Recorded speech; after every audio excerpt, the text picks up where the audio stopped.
If it gets down there, you know what? I'm wrong. And that would have generated a fairly nice trade. We've got about 127 pips coming off of the breakout of the European Open. Coming into the New York session here at 9 o'clock, you can see the market started to stall out. Not really in resistance, but close. You can see here's the red line. If we go across, you can see, well, yeah, it's in the zone, but that's about it. We've just got a resistance zone. So there's nothing really telling us, hey, watch out, price is going to reverse at that exact point. Again, on disc number 5, I go through 5 different exit strategies that you can use to get out of your positions. Sorry about that. I got crazy pushing the buttons and it was pausing, and the video was pausing and unpausing on me. So some good opportunities coming out of the Sunday session right into the European session. This was a classic case of consolidation and then breakout, where we look for these patterns. You can see the pennant pattern right there. Then we had the sideways consolidation there.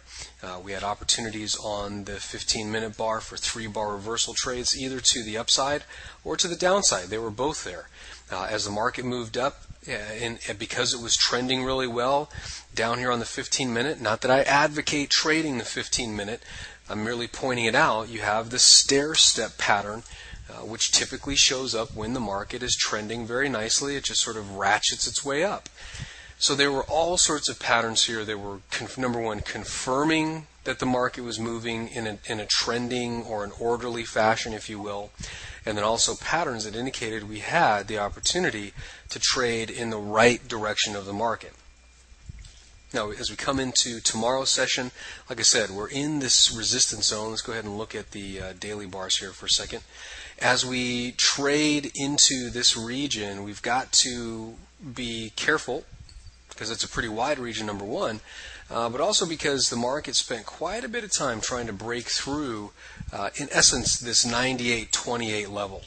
Okay, so as the market climbs its way back up to 98.28, we've got to be very aware of this area, this level rather.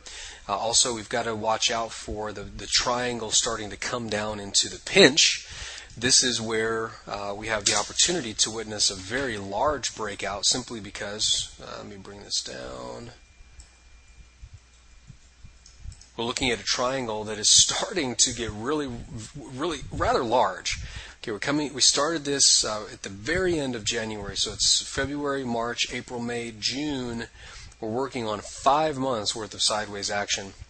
More than likely, some big things are afoot. Remember, we are still looking at the daily at the 382 level, which means the possibility of a larger support area building on the daily basis. So again, just keep your powder dry. We're not in any kind of trend mode yet. We're still chopping sideways here. These are some of the short-term moving averages that we talk about in our plus section. If you look at some of the longer moving averages, we're still chopping around. We have it crossing and recrossing. Also, the moving averages are going sideways. So we just need to be focused, wait for the trend to appear, and wait for a clear direction from the market.